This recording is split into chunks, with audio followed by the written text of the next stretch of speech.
I, Daenerys Targaryen, do hereby name Rhaenyra Targaryen, heir to the Iron Throne.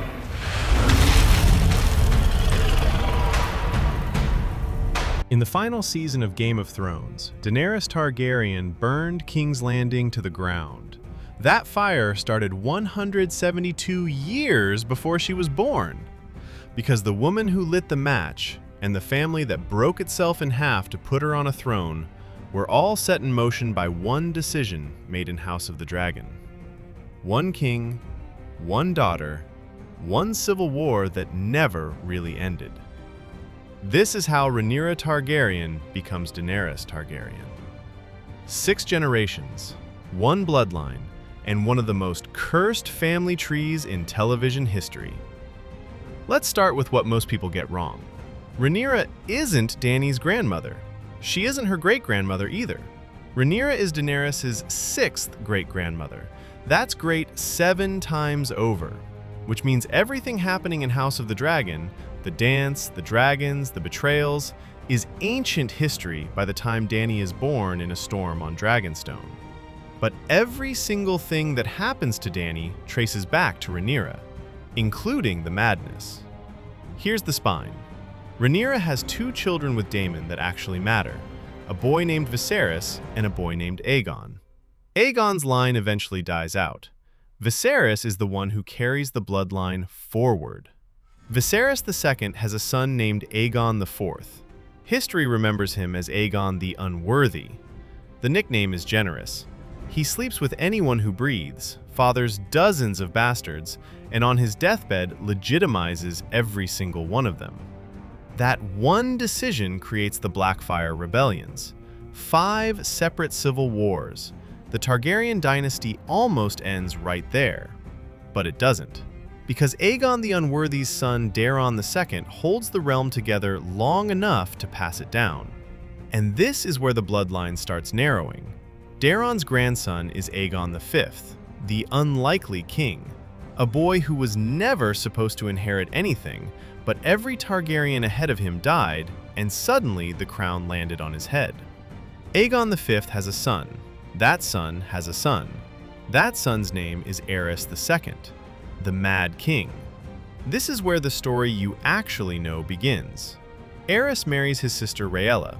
They have 3 children, Rhaegar, the heir, Viserys, the spare, and a girl born during the storm that ended the dynasty, Daenerys. But here's the part the show buried under 12 seasons of misdirection. Rhaegar Targaryen, Aerys' oldest son, the prince who supposedly kidnapped Lyanna Stark and started Robert's rebellion, didn't kidnap her. They eloped. They married in secret. And they had a son. That son was raised in Winterfell. Ned Stark told the world the boy was his bastard. The boy grew up calling himself Jon Snow. His real name was Aegon Targaryen, which means in the final season of Game of Thrones, when Jon kills Daenerys to stop her from burning the world, that's not just a man killing the woman he loves. That's a Targaryen killing a Targaryen. Aegon killing Daenerys, the same 2 names that started the dynasty, ending it. And the entire bloodline that made it possible? Rhaenyra's. Because Rhaenyra and Daemon's children carried the line through 6 generations of incest, war, and slowly thinning blood. Every Targaryen who ever sat the Iron Throne after the dance came from her. The Mad King, Rhaegar, Viserys, Daenerys, Jon, all of them, her descendants. Now here's the part that should be making you uncomfortable. The Targaryens always knew their family had a coin flip problem.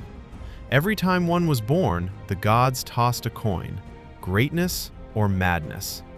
And the way they tried to keep the bloodline pure, sibling marrying sibling, uncle marrying niece, that's what stacked the coin against them. Watch the pattern. Aegon the Unworthy, Maegor the Cruel, the Mad King, Daenerys at the end of Game of Thrones, burning innocents in the streets. That madness didn't come from nowhere.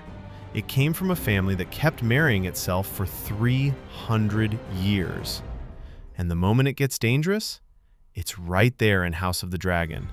Rhaenyra marrying her own uncle, Daemon, the first time the show makes you flinch at it.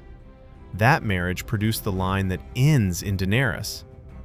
Now, one thing the show changed that book readers will tell you matters. In George R.R. Martin's books, Jon Snow's mother is still Lyanna Stark. That part's the same. But the prophecy hanging over the whole Targaryen line, the Song of Ice and Fire, the prince that was promised, has a lot more weight on the page than the show ever gave it. Viserys I mentions it in Episode 1 of House of the Dragon for a reason. That dream he tells Rhaenyra about, a Targaryen on the Iron Throne when the cold returns, that's Jon. That's Daenerys. That's the entire endgame. Viserys was telling Rhaenyra to protect a bloodline that wouldn't exist for another 170 years. And she carried it, even when it killed her son, even when it killed her dragons, even when it ended her. So when you watch Rhaenyra in Season 3 fighting for a throne everyone in the audience knows she's going to lose, remember what she's actually fighting for. Not the crown, the line. And 6 generations later, 2 of her descendants will stand in the ruins of King's Landing. One of them will plunge a knife into the other's heart. And the Targaryen dynasty, the one Rhaenyra burned the realm to preserve, ends exactly the way it started, with an Aegon and a queen who couldn't survive the throne. Thanks for watching. Don't forget to like and subscribe, and stay tuned for more breakdowns.